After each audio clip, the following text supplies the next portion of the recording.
ठीक है, चलो 79 संसद का गठन, 79 संसद का गठन, 80 राज्यसभा का गठन, 81 लोकसभा का गठन, ठीक, लोकसभा का संगठन। अब बाकी अंदर वाली चीज़ें अब सब इसको आपको अंडरस्टैंडिंग में रखना है, क्योंकि यहीं आएंगी, 2-4 बार देखोगे समझ जाओगे, ठीक। 79 संसद का गठन, 80 फिर राज्यसभा आएगा, फिर 81 लोकसभा आएगा, ठीक। उसके बाद आगे बढ़ो, 83 संसद के दोनों सदनों का अवधि या कार्यकाल, वही है संसद के दोनों सदनों की अवधि या कार्यकाल। अब सारा दिमाग लगा लो, यहीं कहीं होगा। संसद के दोनों सदनों की अवधि बता रहा है, मतलब लोकसभा का कार्यकाल कितना बता रहा है, 5 साल। राज्यसभा का कार्यकाल नहीं होता ना, यही बताएगा ना, राज्यसभा का कार्यकाल नहीं होता, ठीक। और लोकसभा भंग होती है, फिर यहीं भी बताएगा 5 वर्ष में लोकसभा अपना भंग होती है। और फिर राज्यसभा के जो सदस्य हैं वो कैसे, 1/3 सदस्य प्रति 2 वर्ष में अपना कार्यकाल पूर्ण मुक्त होते हैं। ये सारी चीज़ें कहाँ हैं, 83 में, अवधि में ही बता देगा। संसद के दोनों सदनों की अवधि यही बता देगा, ठीक। 79 संसद का गठन, 80 राज्यसभा का गठन, 81 लोकसभा गठन, 83 संसद के दोनों सदनों की अवधि, 83 संसद के दोनों सदनों की अवधि। देखो सब यहीं दिया हुआ है, ठीक। 83 के बाद पहुंचो आगे, 85 संसद के सत्र 17वां विघटन, ठीक। ये याद रख लो आप यहाँ पर, संसद के सत्र 17वां विघटन, संसद के सत्र 17वां और विघटन। कैसे याद रखोगे, 85 संसद के सत्र 17वां और विघटन। आप ये मुझे बताने की जरूरत नहीं है, विघटन मतलब भंग होना, ये तो केवल लोकसभा होती है ना, ये तो केवल लोकसभा होती है, राज्यसभा विघटित होती है क्या, नहीं होती। तो वैसे आप ध्यान रख लोगे, लोकसभा तो विघटित होती है, तो वो प्रावधान भी यही है, ठीक। 85 संसद के सत्र 17वां और विघटन। अब देखो क्या ध्यान रखना है आपको, लोकसभा राज्यसभा के किसी सत्र की बात यही किया है, तो यही होगा ना कि 2 सत्रों के बीच की अधिकतम अवधि कितनी, 6, तो वो भी यही दिया हुआ है। अगर आपसे ये कभी पूछ दे कि भैया किसी भी संसद के किसी भी सदन में 2 सत्रों के बीच की अधिकतम अंतराल 6 माह से अधिक नहीं हो सकता, तो वो कहाँ है, यही है 85 में, ठीक। 79 संसद का संगठन, फिर 80 राज्यसभा का संगठन, 81 लोकसभा का संगठन, फिर 82 गायब, ध्यान रखना 82 नहीं है, 82 कुछ और है, उसको यहाँ से हटा दो, ठीक। फिर सीधे आ गए अपन 83 में क्या है, संसद के दोनों सदनों की अवधि, फिर 84 गायब कर दो, 85 में आ जाओ सीधे, संसद के सत्र 17वां और विघटन, ठीक। 88 पे आ जाओ, संसद में मंत्री और महाधिवक्ता नहीं है, महान्यायवादी, संसद में मंत्री और महान्यायवादी के विशेष अधिकार, महान्यायवादी के विशेष अधिकार।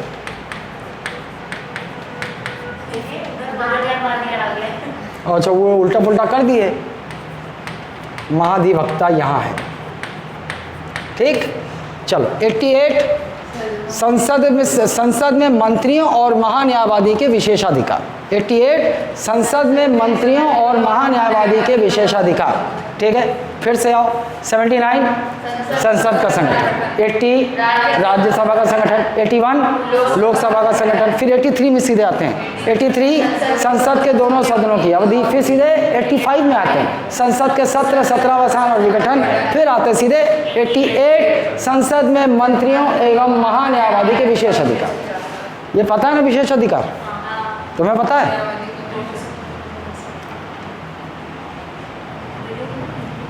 अरे तो ये तो क्लास ही गायब हो जाता है।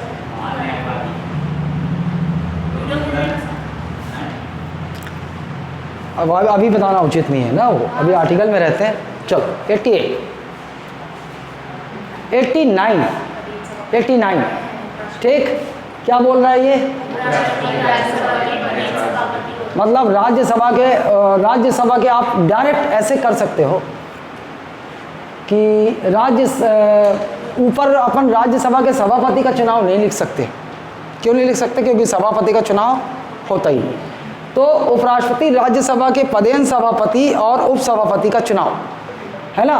राज्यसभा में उपराष्ट्रपति पदेन सभापति और राज्यसभा के उपसभापति का चुनाव। या ऐसे याद रखो तो आपको पता है भैया, राज्यसभा के सभापति और उपसभापति का चुनाव, आपको कंसेप्ट तो पता है ना भाई। राज्यसभा के सभापति का चुनाव होता ही नहीं है, असल में जो उपराष्ट्रपति होते हैं उसका चुनाव होता है, और वही ऑटोमेटिकली राज्यसभा के याद रखने के लिए क्या करें, राज्यसभा के सभापति और उपसभापति का चुनाव।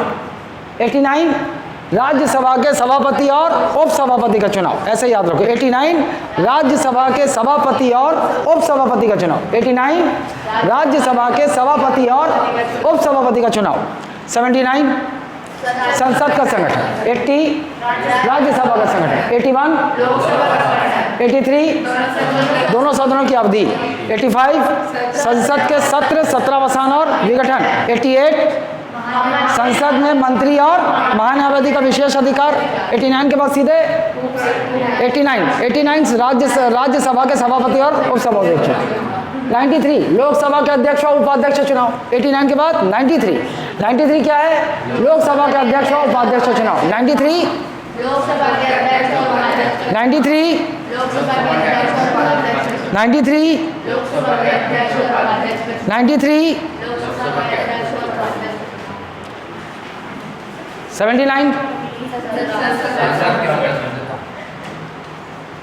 79 80 81 83 83 के बाद 85 88 89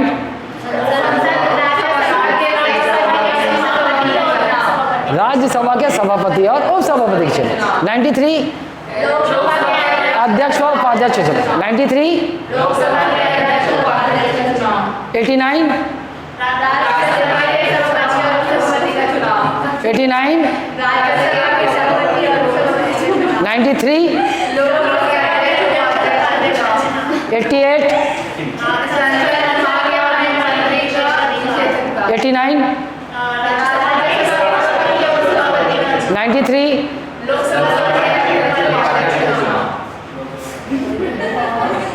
94 लोकसभा के अध्यक्ष और उपाध्यक्ष रिक्ति त्यागपत्र विमुक्ति, है ना। लोकसभा के अध्यक्ष और उपाध्यक्ष की रिक्ति त्यागपत्र विमुक्ति, ठीक। 94 लोकसभा अध्यक्ष और उपाध्यक्ष की रिक्ति त्यागपत्र विमुक्ति। मुक्ति पद से हटाना, हाँ, विमुक्ति मतलब पद से हटाना। अब देखो इनसे रिलेटेड आप सब कुछ यहाँ मिलेगा, मतलब यहाँ पता चल गया कि भैया लोकसभा का अध्यक्ष त्यागपत्र किसको देता है, लोकसभा को उपाध्यक्ष त्यागपत्र किसको देता है, यही है ना। लोकसभा अध्यक्ष के पद की रिक्ति में लोकसभा की अध्यक्षता कौन करेगा, यही है, वो भी यही है। विमुक्ति लोकसभा अध्यक्ष और उपाध्यक्ष को पद से हटाने की विधि कहाँ है, यही है। इसी से दिमाग लगाना है आपको, शॉर्ट में याद रखो बस। 94 लोकसभा अध्यक्ष और उपाध्यक्ष के रिक्ति त्यागपत्र विमुक्ति। 94 94 94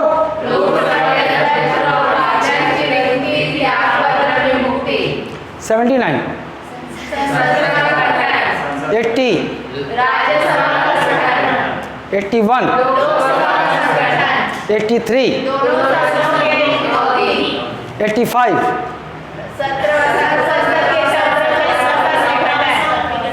देखो हड़बड़ी मत करो, जब भी आए ना बस अपने दिमाग में उसको लाने की कोशिश करो, तो वो तो तब ये याद होगा, और ऐसे ही याद होगा आपको सीरीज से, क्रम से। 85 हो गया। 88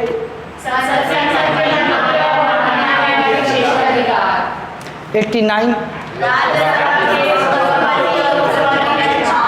93 94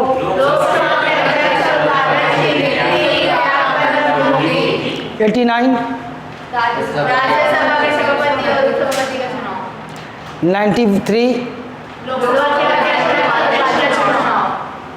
94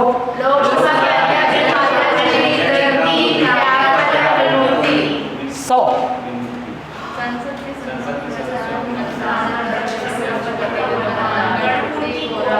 है ना। अब देखो संसद के सदनों में मतदान, संसद के सदनों में मतदान, अध्यक्ष और सभापति का मतदान, गणपूर्ति और कोरम, ये 3 चीज़ें यही हैं 100 में। मतलब आप संसद के सदनों में मतदान याद रखेंगे तो हो जाएगा, हो जाएगा। संसद के सदनों में मतदान, भाई संसद के सदन में मतदान आप जानते हो कि संसद के सदस्य कब मतदान दे सकते हैं? शपथ के बाद ही, शपथ के बाद ही उनका वैध मत माना जाता है। फिर संसद के सदन में मतदान की बात कर रही है तो भाई अध्यक्ष और उपाध्यक्ष, अध्यक्ष क्या पहली बार में मतदान दे सकता है? नहीं। कब दे सकता है? बराबरी की स्थिति में, जब सदन में बराबरी हो जाए। और सदन में बराबरी हो जाए तो जो पीठासीन अधिकारी जो मतदान देता है उसे क्या कहते हैं? निर्णायक मत, निर्णायक मत। और उपाध्यक्ष भी, अगर अध्यक्ष की अनुपस्थिति में उपाध्यक्ष सदन का अध्यक्षता कर रहा है तो वो भी निर्णायक मत दे सकता है। और गणपूर्ति कोरम, मतलब यदि सदन की किसी दिन की बैठक में गणपूर्ति ना हो तो फिर सदन का अध्यक्ष उस दिन के बैठक को स्थगित कर सकता है। बस यही तो आपको पूछेगा लाइन में तो आप अंदाज़ा लगा लोगे कौन सी चीज़ कहाँ है। तो 100 में क्या याद रखोगे? संसद के सदनों में सदस्य और पीठासीन अधिकारियों का मतदान। चलो ठीक है, संसद में मतदान, संसद के दोनों सदनों में मतदान और गणपूर्ति रख लो, है ना। 100 में क्या है? संसद के दोनों सदनों में मतदान और गणपूर्ति। 100 क्या है? 100 क्या है? 100 क्या है? 100 89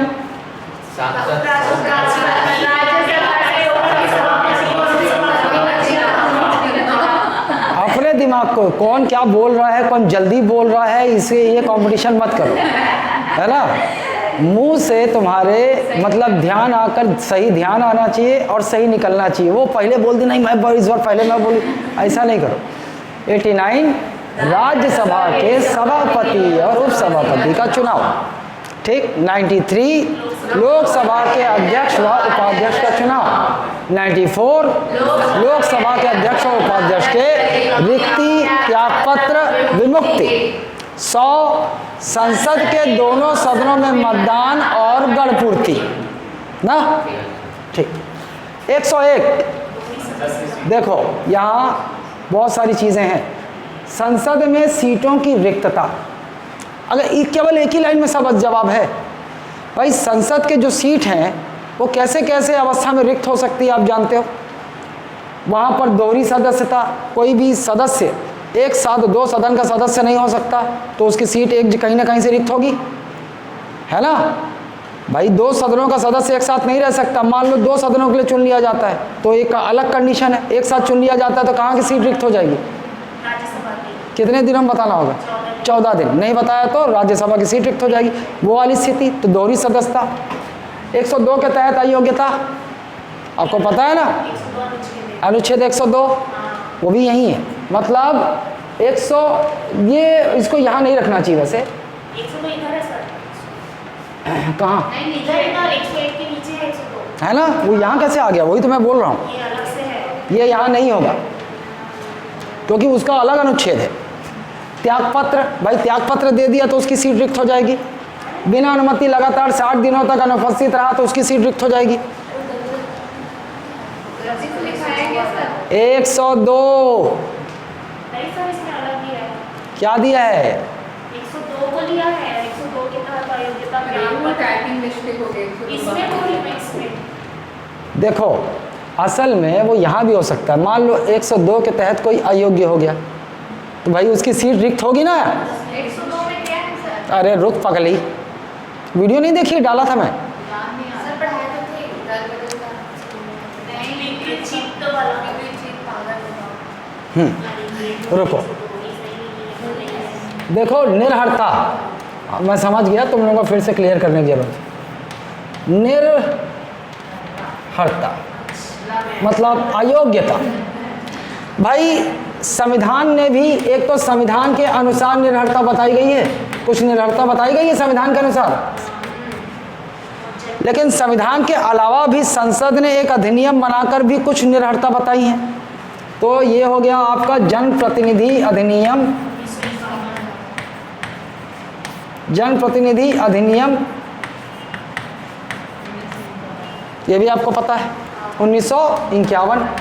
यहाँ भी इस संसद ने अधिनियम बनाकर भी कुछ निर्भरता बताई है, और इन दोनों कंडीशन में संविधान में जो निर्भरता बताई गई है, जैसे मान लो कोई सदस्य, कोई सांसद बहिया गया, पगला गया, तो अयोग्य हो सकता है वो, तो वो संविधान में है। यहाँ पर एक उदाहरण देता हूँ, जैसे किसी को न्यायालय से 2 वर्ष या 2 वर्ष से अधिक की सज़ा अगर सुना दी गई, तो वो जनप्रतिनिधि अधिनियम के तहत अयोग्य होगा, है ना। सारी कंडीशन दी हुई ना, संविधान के अलग निर्भरता है और जनप्रतिनिधि अधिनियम 1951 की अलग निर्भरता है। लेकिन इन दोनों निर्भरताओं पर निर्णय कौन करेगा, कौन फैसला करेगा योग्यता का? राष्ट्रपति। इन दोनों पर कौन फैसला करेगा? राष्ट्रपति अकेले? चुनाव आयोग के परामर्श पर, चुनाव आयोग के परामर्श पर।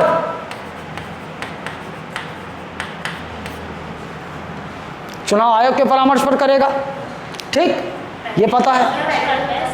अब पगली, ये कौन बोल दिया? अंतिम फैसला तो राष्ट्रपति। अंतिम कुछ नहीं होता है, इस पर निर्णय निर्भरता पर केवल राष्ट्रपति का अधिकार है। सदन में तो अध्यक्ष करता है, आप पढ़ाए।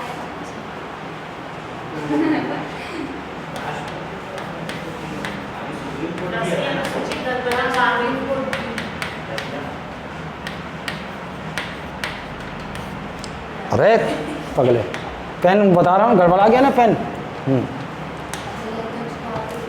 इसमें क्या है 10वीं अनुसूची में दल बदल कानून इसी में है। दल बदल कानून के तहत कुछ अलग अयोग्यताएं बताई गई हैं, जैसे कोई सदस्य जिस दल की टिकट से चुनाव जीता हो, चुनाव जीतने के बाद यदि उस दल की सदस्यता से त्यागपत्र दे दे, तो वो दल बदल के तहत निर्भरता है, अयोग्य हो जाएगा। क्लियर है?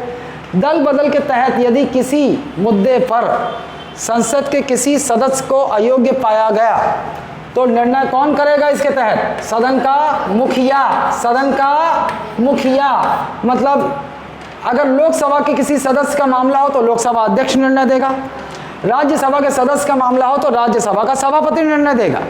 अभी तुम लोग कंफ्यूज इसलिए हो रहे हो, मैं बताता हूँ। ये ज़रूरी नहीं है कि जो ये न्यूज़पेपर वाले लिख देते इनको जानकारी हो, है ना।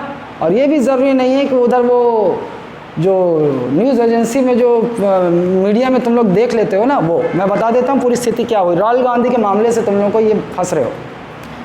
राहुल गांधी, देखो, राहुल गांधी को तो हटाने का मौका ही नहीं दिया उसने।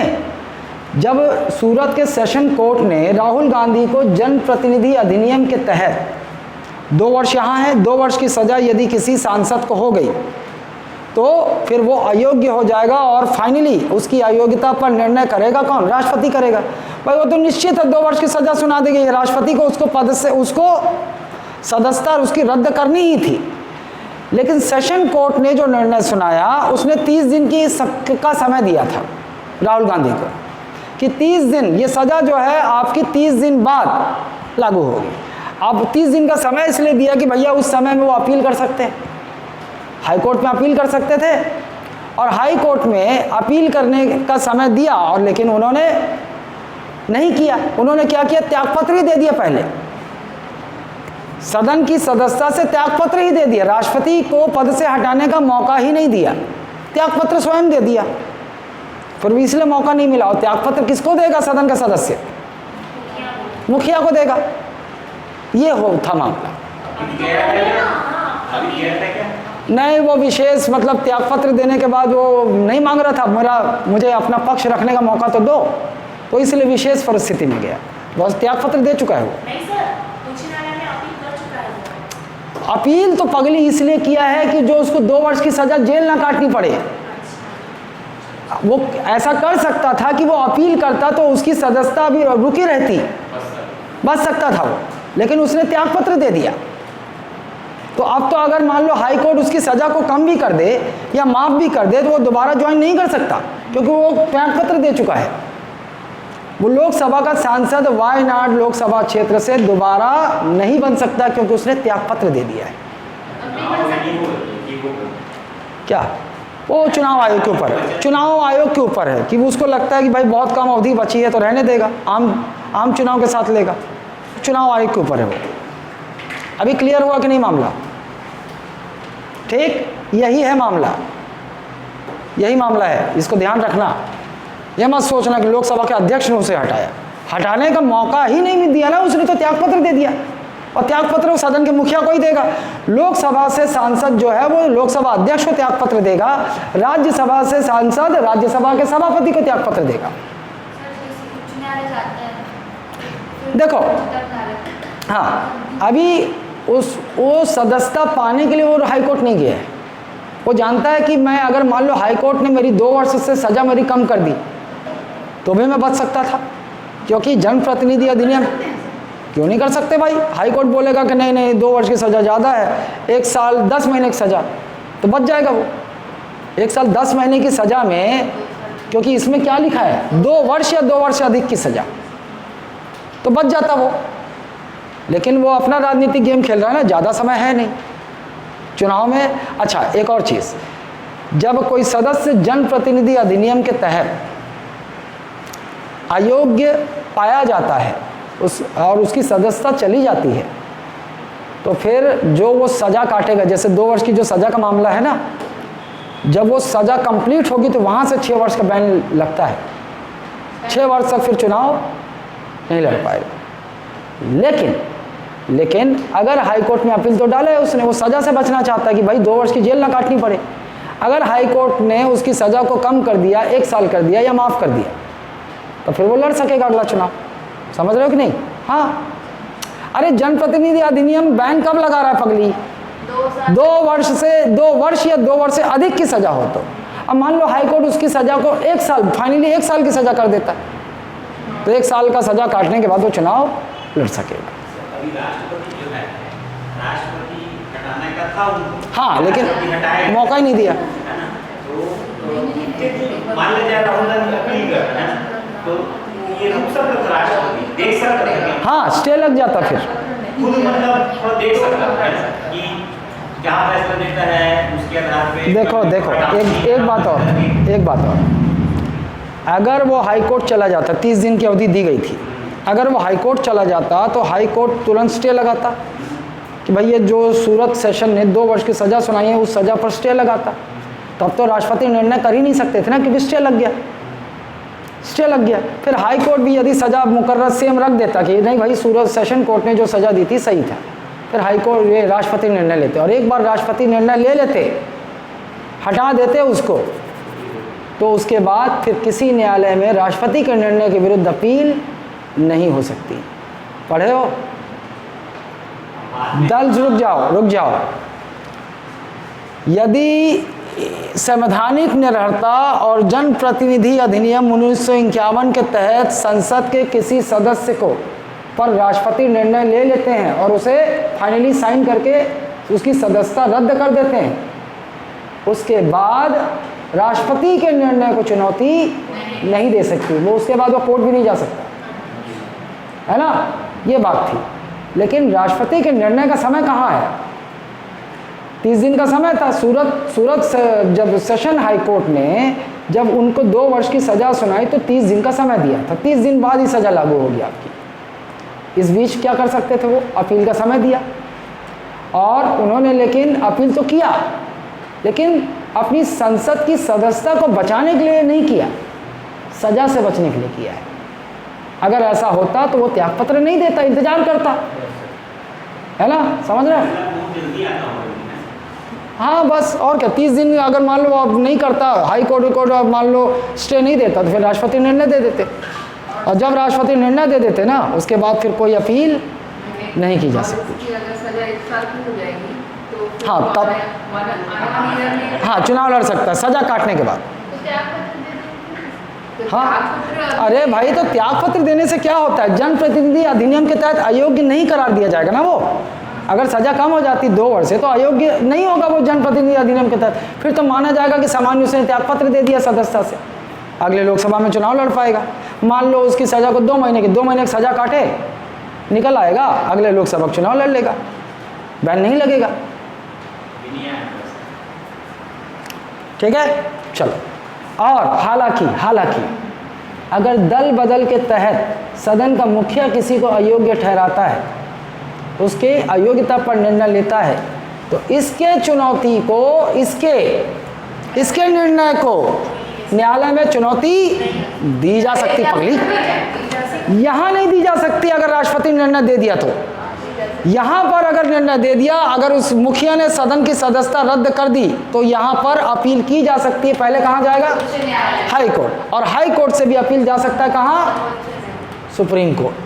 तो इस थोड़ी देर पहले सही बोल रही थी और थोड़ी देर बाद पलट किसे गई? है? चुनाव आयोग की परामर्श देता है, अपने मन से नहीं, चुनाव आयोग रेकमेंड करता है, हाँ भैया जनप्रतिनिधि अधिनियम के तहत यह अयोग्य हो चुका है, आप रद्द कर दीजिए, फिर रद्द कर दीजिए। राष्ट्रपति सर आप 102 के तहत आप क्या? हाँ, अब देखो भाई, अयोग्य सुनो, अयोग्य चाहे इसके तहत हो, अयोग्य चाहे इसके तहत हो, एक सांसद अयोग्य किस अनुच्छेद के तहत होता है? 102। दोनों में अयोग्य हो गया ना, तो उसकी सदस्यता चली जाएगी, उसकी सीट रिक्त हो जाएगी। हम क्या पढ़ रहे थे? 101 में है क्या? रिक्तता। तो भाई अयोग्यता पे भी तो सीट रिक्त होगी, तो 102 इसलिए वहां लिखा है। समझे? देखो भाई 102 तो, अच्छा सुनो एक और चीज, अबे कहाँ गया? नहीं, जो गोदा गादी किया मैं अभी,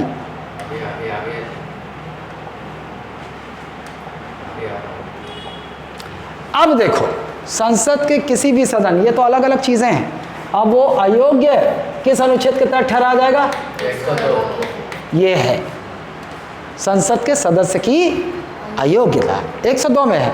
अब जब अयोग्य हो चुका तो उसकी सीट रिक्त होगी, और संसद के सदन में रिक्तता की स्थिति कहाँ है? 101 में, इसीलिए वहां दिया है। समझी कि नहीं?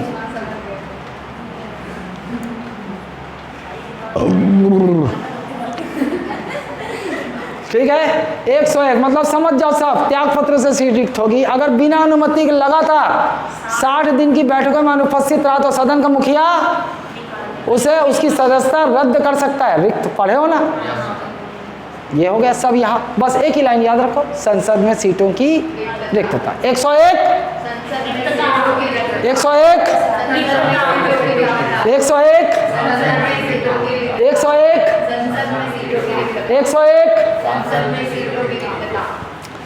79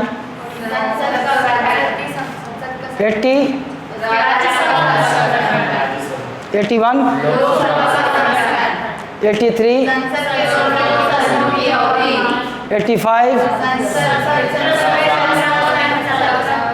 विघटन है ना?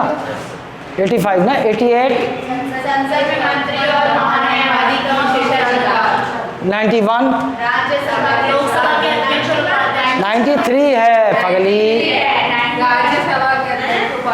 मैं इसीलिए तो बोला होश में रहो, 91 बताया ही नहीं मैं। 93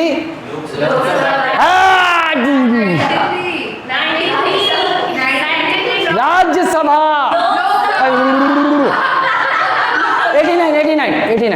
89 राज्यसभा के सभापति और उपसभापति का चुनाव। लेकिन सभापति ये गलत है ना, राज्यसभा का सभापति का चुनाव नहीं होता, बस याद रखने के लिए रखो। फिर 93 94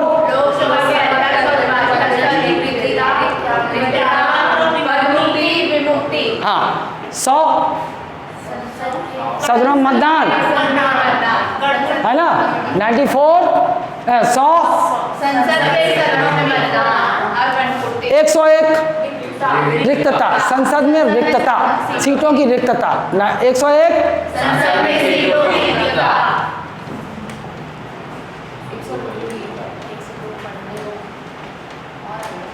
कहाँ घिस? हाँ, ये देखो, सांसद को अयोग्य ठहरा। अब अयोग्य जानते हो कैसे कैसे कैसे कैसे हो सकता है? 10वीं अनुसूची, ये वो जन सब, है ना? तो ऐसे लिखो, सांसद की अयोग्यता। 102 सांसद की अयोग्यता। 102 102 102 102 102। अच्छा, यहाँ पे जनप्रतिनिधि अधिनियम भी होगा ना?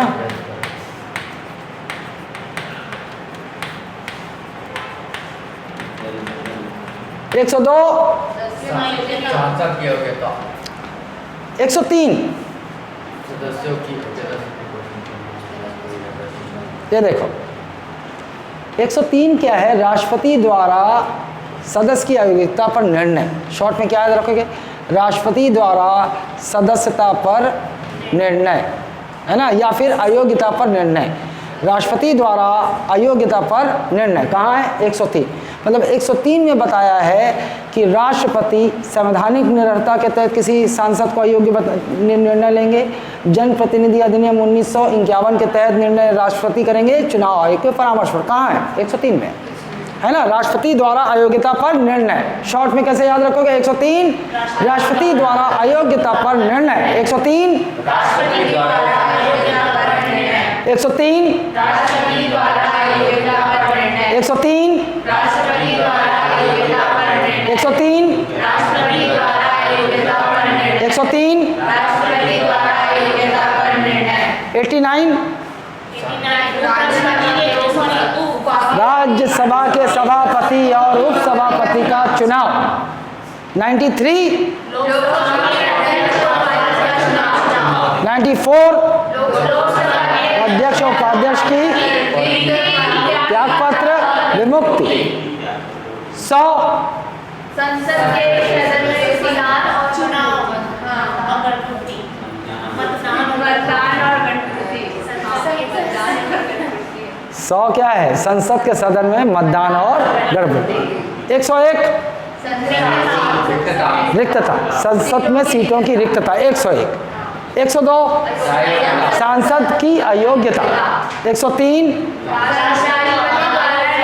निर्णय, राष्ट्रपति का अयोग्यता पर निर्णय।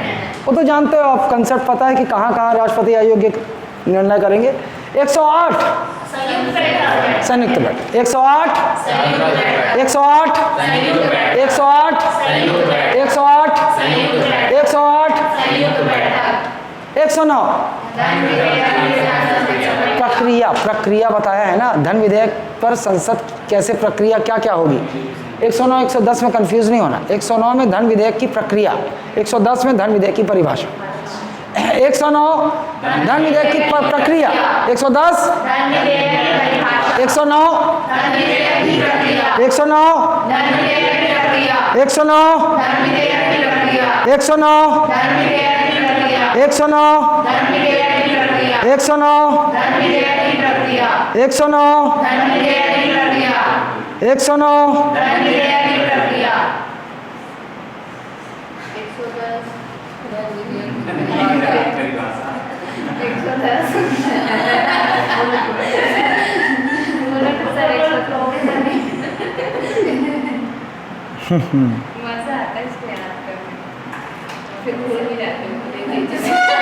देखो, ऐसा कौन है रे जो नहीं भूलेगा?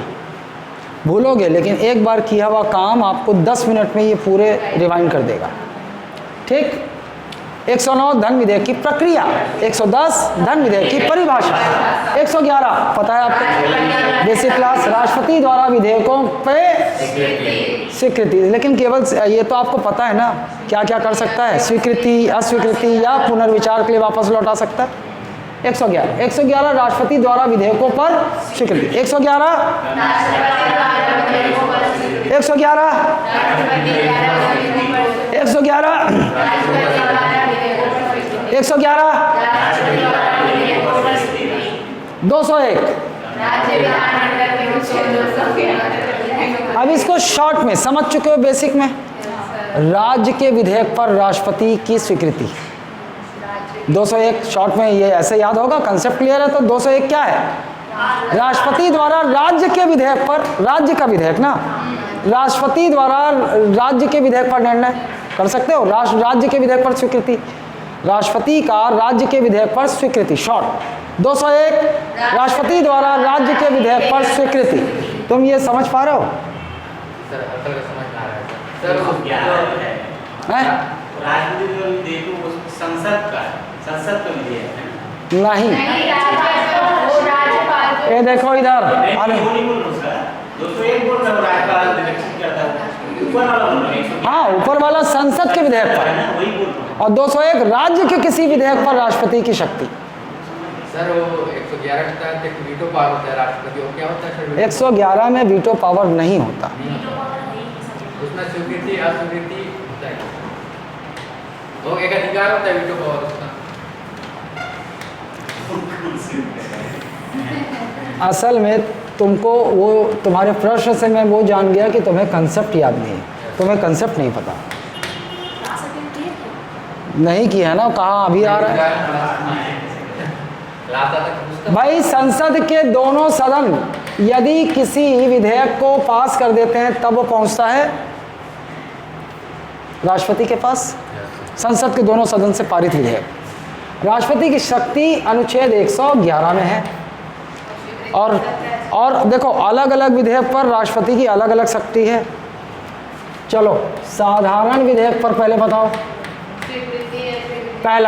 पहला विकल्प स्वीकृति दे सकते हैं, और या दूसरा अस्वीकृत कर सकते हैं। इसी को हम कहते हैं अपनी स्वीकृति को सुरक्षित रख सकते हैं, या पुनर्विचार के लिए संसद को लौटा सकते हैं। यही कर सकते हैं। एक साधारण विधेयक पर राष्ट्रपति की ये शक्तियां हैं। एक वित्त विधेयक पर राष्ट्रपति की शक्तियां। नंबर 1 स्वीकृति दे सकते हैं या फिर अस्वीकृत कर सकते हैं।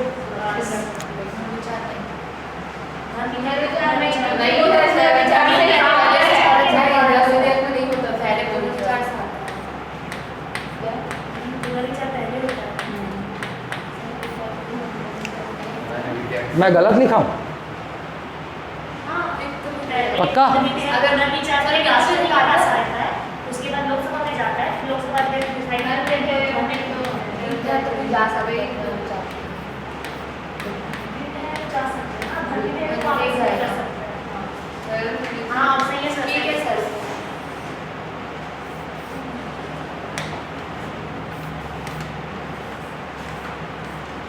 हाँ, आप सही हैं। एक चीज़ भूल गए। विधेयक सामान्य विधेयक की तरह काम करता है। हाँ। वित्त विधेयक। लोकसभा में प्रस्तुत होने तक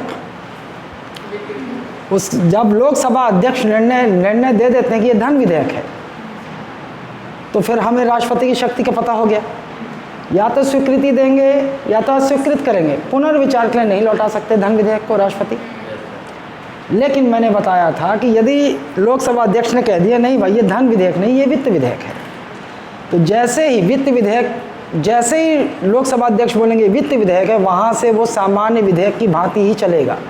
मतलब सबकी शक्ति, लोकसभा की भी शक्ति पूरी सामान्य विधेयक की शक्ति उस पर एक्टिव हो जाएगी, राज्यसभा की भी पूरी सामान्य विधेयक की शक्ति एक्टिव हो जाएगी, और राष्ट्रपति की भी सामान्य विधेयक की शक्ति एक्टिव हो जाएगी।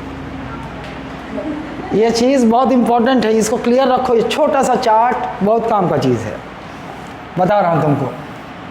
ये इस चार्ट का फोटो रख लो। हम ये शक्ति किसकी बात, राष्ट्रपति की शक्ति की बात कर रहे हैं ना। ये किसकी शक्ति है, राष्ट्रपति की। सर इधर करो ऐसे। अपना सब सामने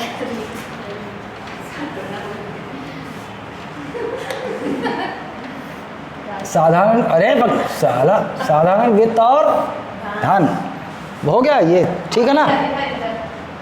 ये ले रे, ये ले।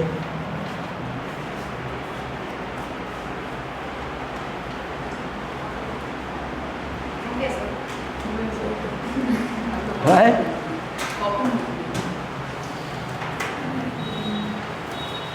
चल, तुम समझे? Yes sir. पक्का नहीं समझोगे? नहीं समझा था, समझा। धन विधेयक और विधेयक वगैरह। तुम अभी भी नहीं समझे, तुम मेरा वीडियो देखे तो सभी समझोगे। तुम तो वो सीधा तुम फैक्ट जान गए कि राष्ट्रपति की क्या शक्ति है, वो वीडियो देखेगे तो समझोगे। आओ, 200 के तहत राज्यपाल राज्य के किसी भी विधेयक को आरक्षित कर सकते हैं, चाहे धन विधेयक हो, चाहे साधारण हो, चाहे वित्त हो। यदि राज्यपाल ने आरक्षित कर दिया राष्ट्रपति के विचारार्थ, तो राष्ट्रपति किसी राज्य के विधेयक पर कहाँ देंगे? यहाँ 201। अभी समझे? क्लियर है? Yes sir. ठीक।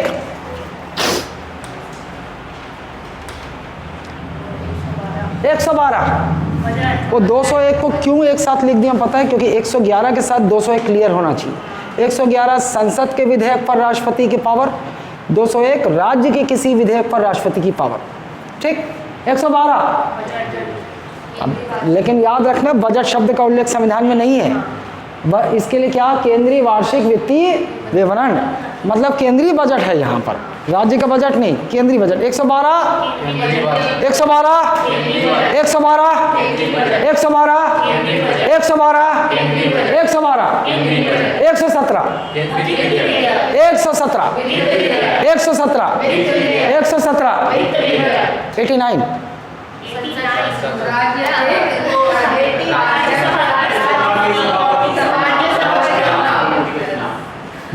93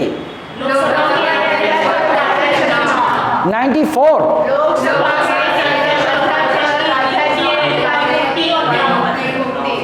100 सदन में मतदान और गणपूर्ति। 101 रिक्तता, संसद में सीटों की रिक्तता। 102 सांसद की अयोग्यता। 103 102 102 102 102 102 सांसद की अयोग्यता। और 103 भी पढ़े हो। राष्ट्रपति जो निर्णय लेता है ना योग्यता। अरे अयोग्यता पर राष्ट्रपति का निर्णय है। वो सीधे बोल रही 103 कहाँ पड़ा है? 103 103 103 111 संसद के विधेयक पर राष्ट्रपति की शक्ति। 201 राज्य के विधेयक पर राष्ट्रपति की शक्ति। ठीक। 112 112 112 117 117 114 इसी को विनियोग या विनियोजन विधेयक बोलते हैं ना, यही विनियोग भी है। विनियोग बोल लो या फिर विनियोजन, एक ही बात है। 114 114 114 114 114 118 दोनों सदनों की प्रक्रिया संबंधी। दो आपको पता है कि दोनों सदनों का एक नियमावली होती है ना, कि सदन का संचालन कैसे कैसे होगा, नियमावली में वर्णित है वो नियमावली। तो शॉर्ट में कैसे करो? दोनों सदनों की नियमावली। विनियोजन पगली, विनियोग क्यों पढ़ रही है? क्या होता है? अरे विनियोग, दोनों सदन की नियमावली। अरे विनियोग विधेयक पूछ रहा है तो दोनों सदनों की नियमावली बोल। अरे विनियोग विधेयक ऐसा समझ जाओ कि जब बजट पे आता है, जब बजट की स्वीकृति हो जाती है, स्वीकृति मिल गई मतलब अब उन्होंने जिन जिन मदों के लिए धन राशि पास हुई है, अब उनके लिए वो धन विधेयक लाएंगे। धन विधेयक पारित हो गया तो पैसा मिलेगा। अब समझ जाओ कि विनियोग है लास्ट प्रोसीजर, चेक दो पैसा लो, ये है ना। ये भी डिटेल वाला है, ये मेरा बजट वाला वीडियो देखोगे तो समझोगे। ठीक। 114 विनियोग विधेयक। 118 दोनों सदनों की 118 हाँ 118 118 118 118 109 प्रक्रिया 109 109 110 110 112 114 117 वित्त विधेयक, 118 ये असल में ना यहाँ होना चाहिए था, 114 ऊपर होना चाहिए था। 123 राष्ट्रपति द्वारा अध्यादेश, 123 123 123 123 123 123 123 246। हाँ, शॉर्ट में याद कर सकते हो। 7वीं अनुसूची पता होगा तुम लोगों को, विधायी शक्तियों का बंटवारा। तो क्या विधायी शक्तियों का बंटवारा रखो ना, 7वीं अनुसूची अलग है, नहीं वो यहाँ नहीं है, 7वीं अनुसूची अलग से दी हुई है। संविधान के अनुच्छेद में विधायी शक्तियों का बंटवारा याद करने के लिए, है ना। 246, हाँ बोल सकते हो सूची, क्योंकि 3 सूचियाँ होती हैं, संघ सूची और इसमें क्या है, संघ सूची, राज्य सूची। क्या है, विधायी शक्तियों का बंटवारा तो किया है केंद्र और राज्य के बीच, है ना।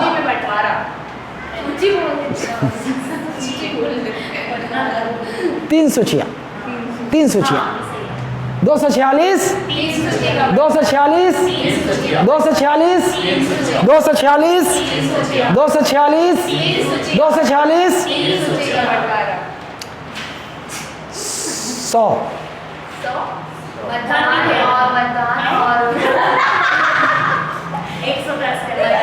100 क्या है, संसद के सदन में मतदान और गणपूर्ति। 101 क्या है, संसद में सीटों की रिक्तता। 102 क्या है, 103 क्या है, अयोग्यता पर राष्ट्रपति का निर्णय, है ना।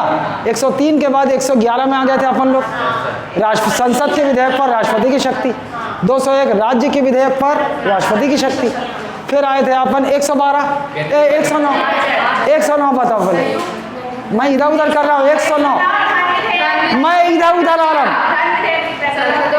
अच्छा चलो एक काम जमा लो दिमाग में, चलो वो हड़बड़ा होगा।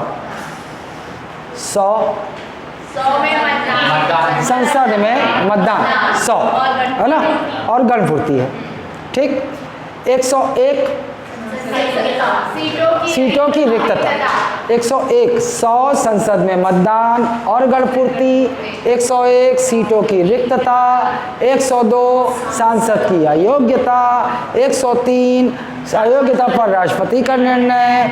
103 के बाद 108 में आते हैं। 108 संयुक्त बैठक। 108 संयुक्त बैठक। 108 109 धन विधेयक की प्रक्रिया। 110 परिभाषा। 112 केंद्रीय बजट, है ना। उससे पहले 111 आएगा। 111 क्या है, राष्ट्रपति का विधेयक पर निर्णय, ठीक। 111 फिर वही शक्तियाँ। 111 आ गया। 112 केंद्रीय बजट। 114 117 118 सदनों की नियमावली। 123 246 3 सूचियाँ। 246 248 अवशिष्ट शक्ति केंद्र के पास। केंद्र की अवशिष्ट शक्तियाँ, है ना। केंद्र की अवशिष्ट शक्ति 248 केंद्र की अवशिष्ट शक्ति। नहीं, असल में बोलना गलत है ये। असल में अवशिष्ट विषयों पर विधि बनाने की शक्ति संसद की है, असल में ये। तो संसद की अवशिष्ट विधायी शक्ति, ये समझ जाओगे। विषयों पर, अवशिष्ट विषयों पर, हाँ तो संसद बनाती। केंद्र मतलब संघ बोले तो संसद बनाती। अवशिष्ट शक्तियाँ केंद्र के पास। पूरा बोलो, सालों तुम लोग मिस कर दोगे। 248 अवशिष्ट शक्तियाँ केंद्र में। अच्छा केंद्र में, चलो अवशिष्ट शक्तियाँ केंद्र में, ठीक। 248 248 248 248 248 248 वो आप बोल रहे थे कि वो अवशिष्ट शक्ति जो है गलत हो जाएगा। क्या बोल तो रहे हैं वो गलत। देखो गलत हो जाएगा शब्द। केंद्र की अवशिष्ट शक्ति नहीं होती। बोलना गलत हो जाएगा। ये 3 सूचियां हैं, संघ सूची, राज्य सूची, समवर्ती सूची। संघ सूची में 100 विषय हैं और इन 100 विषयों पर विधि बनाने का अधिकार संसद का है। मतलब केंद्र का ही होता है ना संसद, केंद्र। आप बोल लो या संसद बोल लो। राज्य सूची में कितने विषय हैं? 61। इस पर राज्य विधानमंडल को विधि बनाने का अधिकार है। राज्य विधानमंडल बोल लो या फिर राज्य बोल लो। और ये समवर्ती सूची, इसमें कितना विषय है? 52। इस पे केंद्र और राज्य दोनों विधि बना सकते हैं। केंद्र भी बना सकता है, राज्य भी बना सकता है। मतलब संसद भी विधि बना सकती है और राज्य की विधानमंडल भी विधि बना सकती है। लेकिन मान लो कोई ऐसा विषय आ गया जिनका विवरण इन तीनों सूचियों में नहीं है। ऐसा विषय आ सकता है ना अचानक कोई। भाई 1950 में जब संविधान लागू हुआ तब किसी ने सोचा था क्या कि साइबर क्राइम भी होगा? तब तो लोगों ने कंप्यूटर की कल्पना नहीं की थी। तो साइबर क्राइम की कल्पना भूल जाओ। ठीक, तो मान लो संसद जो है साइबर पर कोई विधि बनाना चाहता है, साइबर क्राइम पर, तो वो विधि कहीं नहीं है। तो ऐसे विषय जो इन तीनों सूचियों में नहीं है क्या कहलाएंगे? अवशिष्ट विषय, बचे हुए विषय, मतलब अवशिष्ट विषय जो यहाँ नहीं है। और ये जो अवशिष्ट विषय है इस पर विधि बनाने की शक्ति किसकी है? वो जानना चाह रहे हैं हम 248 में। केंद्र की अवशिष्ट शक्ति नहीं होती है, अवशिष्ट विषय पर विधि बनाने की शक्ति केंद्र की, वो है 248, है ना। मतलब अवशिष्ट विषय पर केवल और केवल संसद ही विधि बना सकती है, उन पर राज्य विधि नहीं बना सकती। ठीक है, तो हम बोल सकते हैं मतलब अवशिष्ट विषयों पर संसद का ये जो अधिकार है विधि बनाने का विशेष अधिकार है। मतलब 2 चीज, एक तो अवशिष्ट विषयों पर संसद का विशेष अधिकार है और संघ सूची के विषयों पर संसद का विशेष, दोनों में भी क्या है? विशेष अधिकार। केवल अधिकार नहीं, विशेष अधिकार। विशेष अधिकार का मतलब क्या हुआ? क्या अलग से? अबे सालों, हाँ, अगर मैं कहूं कि अवशिष्ट विषयों पर संसद का विशेष अधिकार है, इसका मतलब केवल उसी को अधिकार है, कोई और कर ही नहीं सकता। और संघ सूची के विषयों पर भी संसद का विशेष अधिकार है, मतलब संघ सूची के विषय पर भी किसी भी कंडीशन में कोई और विधि नहीं बना सकता, है ना। जबकि हम जानते हैं कि राज्य सूची के विषय पर आपातकाल की दशा में संसद विधि बना सकती है, तो विशेष अधिकार नहीं हुआ। और समवर्ती सूची में तो दोनों बना सकते हैं, तो विशेष अधिकार किसी का नहीं हुआ। ठीक, आए 201 बताया ही नहीं मैं, तो क्लास में नहीं आया होगा। नहीं, वो 201 घूम रहा है, अभी समझ में नहीं आया शायद।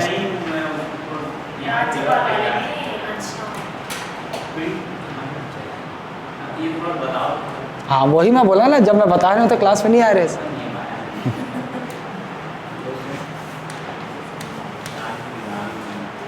हरी साला,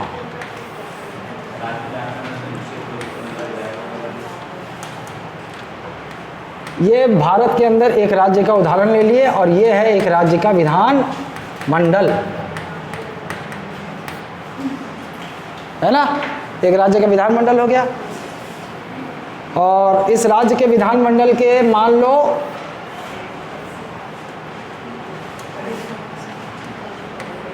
चलो दोनों सदन मान लो, नहीं चल मान लो, क्या जाता है अपना, क्या जाता है। ये कौन है?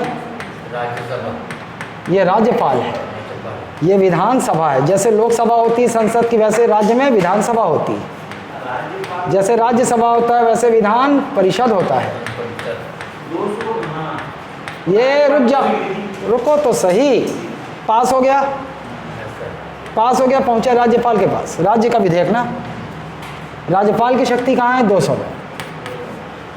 क्या क्या शक्ति? नंबर 1 स्वीकृति या अस्वीकृति या पुनर्विचार के लिए किसको भेजता है? विधान में। विधानमंडल हो जाता है। या फिर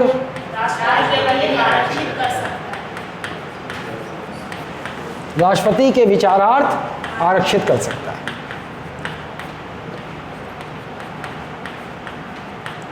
यही था, एक शक्ति ज़्यादा है राज्यपाल के पास। अगर राज्य के विधेयक को राष्ट्रपति के विचारार्थ राज्यपाल ने आरक्षित कर दिया तो कहाँ पर चला जाएगा? ये यहाँ बैठा है राष्ट्रपति, यहाँ बैठा है केंद्र में ना ऊपर। अब राज्य का जो विधेयक राष्ट्रपति के पास गया तो राष्ट्रपति की स्पर्श शक्ति है 201 में, समझे? अब राष्ट्रपति के पास क्या शक्ति है?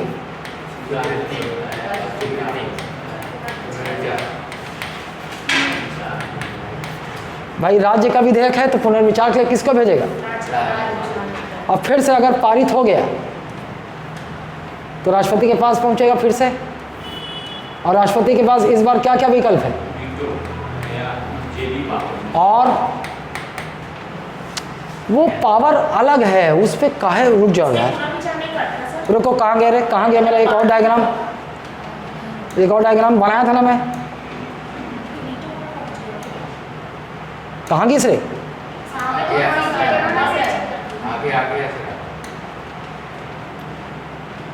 एक और गोला बनाए रहे हम, चलो यहाँ समझाता हूँ। वीटो पावर, तुम लोग कंफ्यूज हो रहे हो। पहली बात, संविधान में राष्ट्रपति की वीटो शक्तियों का कोई प्रावधान नहीं है, जान लो पहले।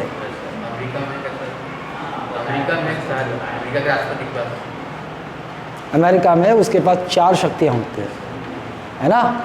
आत्यांतिक वीटो शक्ति भी होती है, निलंबनकारी वीटो शक्ति भी होती है, और जेबी वीटो भी होती है, और सेलेक्टिव वीटो भी होती है, सेलेक्टिव वीटो। लेकिन हमारे यहाँ सेलेक्टिव वीटो नहीं है, हमारे यहाँ 3 है। अब देखो, जब राष्ट्रपति किसी, ध्यान रहे, वीटो शक्ति का प्रावधान संविधान में नहीं है। वो तो राष्ट्रपति जब अनुच्छेद 111 की शक्तियों का प्रयोग करते हैं ना, तो हम उन्हें कह देते हैं कि इस परिस्थिति में राष्ट्रपति ने इस वीटो शक्ति का प्रयोग कर दिया। जैसे राष्ट्रपति यदि किसी भी विधेयक को अस्वीकृत कर देते हैं, अस्वीकृत कर दिया मतलब उस विधेयक का अंत हो जाएगा, तो हम कहेंगे राष्ट्रपति ने आत्यांतिक वीटो शक्ति का प्रयोग किया। ठीक, यदि राष्ट्रपति ने किसी विधेयक को पुनर्विचार के लिए लौटा दिया तो हम कहेंगे राष्ट्रपति ने निलंबनकारी वीटो शक्ति का प्रयोग किया। और एक प्रावधान यहाँ है ही नहीं, यहीं पर 111 में लिखा है कि कोई विधेयक यदि संसद के दोनों सदनों द्वारा पारित कर राष्ट्रपति के पास भेज दिया जाए तो राष्ट्रपति कितने समय सीमा में अपनी प्रतिक्रिया उस विधेयक पर देंगे, इसका कोई विवरण नहीं है। तो राष्ट्रपति इसका लाभ उठाते हुए जब हो गया, कुछ नहीं करा थे, ना तो स्वीकृत करा थे, ना तो अस्वीकृत करा थे, ना तो पुनर्विचार पर लौटा थे, तो फिर हम ऐसा बोलेंगे लागत है कि राष्ट्रपति हाँ विधेयक ला अपन जेब में रख के भुला गए, है ना। तो राष्ट्रपति ऐसे दशा में कौन वीटो शक्ति प्रयोग करा थे? जेबी वीटो या पॉकेट वीटो, है ना। ध्यान रहे, अनुच्छेद 111 में राष्ट्रपति की वीटो शक्ति नहीं है ना। राष्ट्रपति की वीटो शक्तियों का कोई प्रावधान संविधान में नहीं है। हो गए कार्य? चलो, टेस्ट है, क्यों नहीं है? नहीं, तुम लोग का नहीं है।